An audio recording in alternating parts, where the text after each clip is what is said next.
everyone, especially the organizing committee from Government College Tripunithura, Kerala for organizing this international multidisciplinary research conference. I am Munmani Saikia, Assistant Professor of Borhula College, Assam, and a research scholar from Mahaparusha Srimanta Sankardev Vishwavidyalaya, Naga, Assam.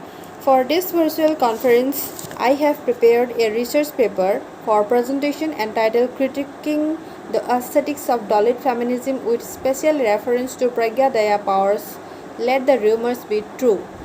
So, the primary objective of my paper is to critique the aesthetics of Dalit feminism with special reference to Pragya Daya Power's anthology of short stories entitled Let the Rumors Be True. And I have chosen only two short stories. They are Defeat on Home Turf and another one is Diamonds Are Forever.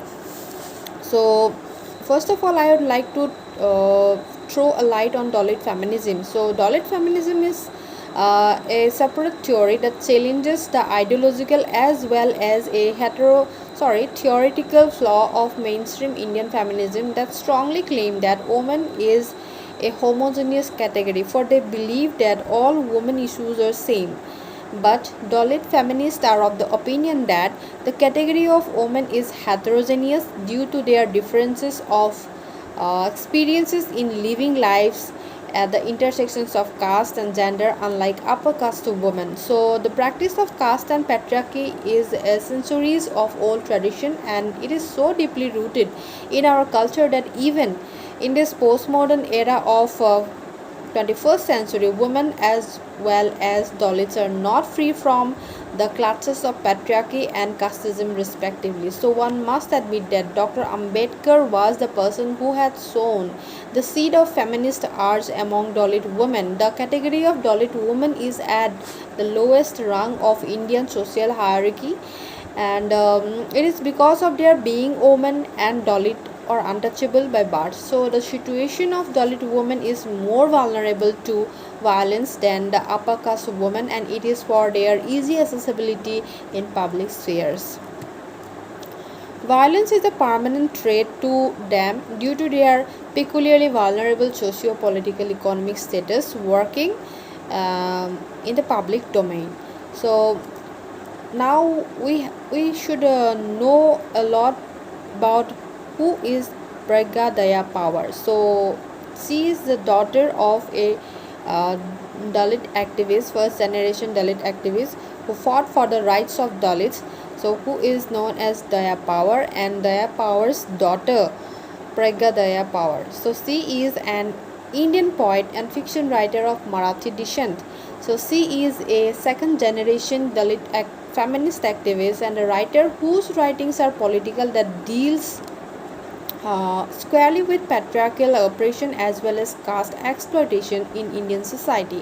So she is a Dalit who belongs to a Buddhist religion, and in most of the stories from her Let the Rumors Be True, we can clearly examine her delineation of Ambedkarite principles as well as Buddhist philosophies in an entangled way throughout the characters of her stories. In an interview with Aviram Gaddepatil ahead of Baba Saheb Ambedkar's birth anniversary on 14th of April. So Pragya Daya Power expresses her opinion on Dalit women's experiences of exploitation as well as victimization. She said, in fact, Dalit women experiences multiple layers of victimization and discrimination, and it applies to women irrespective of their social, intellectual, and economic standing. So I have been a professor of 28 years and I have experienced these multiple layers of discrimination as a Dalit person, as a woman, and as a Dalit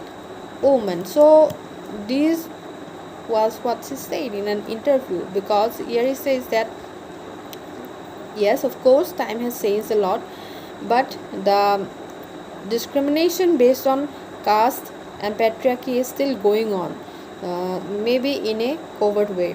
So she says that she is an educated, she is financially independent lady.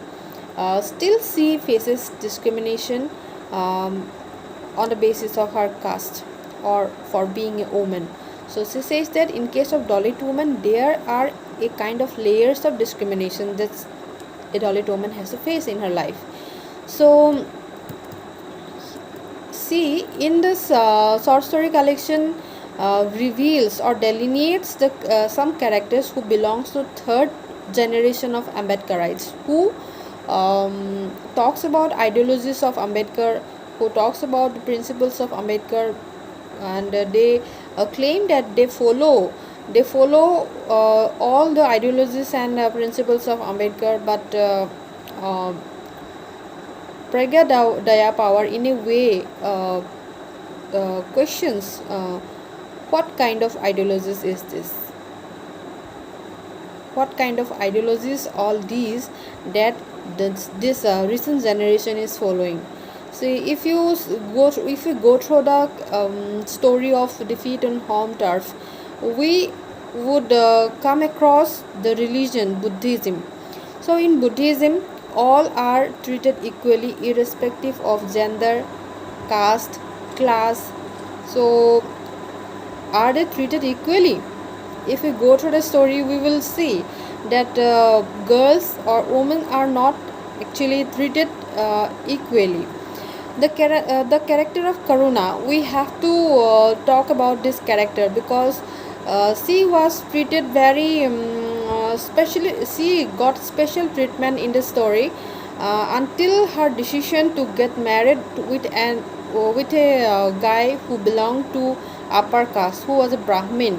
So their organization did not allow girls to get married with boys who belong to other castes, who belong to other religion. So what kind of principle is this? If this principle allows only girls to get married to boys from their religion, their Buddhist religion, so is it not a kind of rigidness in part of this organization, in part of this religion, that is Buddhism? So the organization's main rule was that girls, the rule is only for girls. It means boys can marry girls from other religion, other caste, but the girls from their organization cannot marry to boys from other caste and other communities, other religions. So what kind of principle is this? What kind of ideology is this? Is if there, because we can see the biasness of all these things in between man and woman. So the ideologies of Ambedkar has been a failure. In this case, we must say it has been a failure um, in this organization, who is purely in belief with Buddhism. So on the other hand, we see at last Karuna has to leave, or Karuna has to sacrifice her position in this organization just because she chooses her personal just because she emphasizes her personal issues more than her public issues. On the other hand, there is another story, that is Diamonds Are Forever. In this story also we come across the character Disha, who is a housewife, and in the story we see that each and everything says that she needs to do, that she needs to know. So every needs of her life is dependent on her husband. Her husband was a Dalit, but with his struggles in life, now he has become a very good officials in a higher rank. And he hates his own caste, he hates his own community, because he believes that his community bears for him only humiliation and nothing else beside it. But that is why he opposes, that is why he did not like when he comes to know that his wife loves a food item that is known as sunsanaya. Sunsanaya is actually a dish that is prepared from means mutton, but he believes that Sunsanaya is a kind of item that is prepared from the dead animals, that hundreds of years ago, his forefathers usually uh, used to make Sunsanaya from that. But according to Disa, that Dalits are the followers of Ambedkar, and Ambedkar has showed them the path of their upliftment.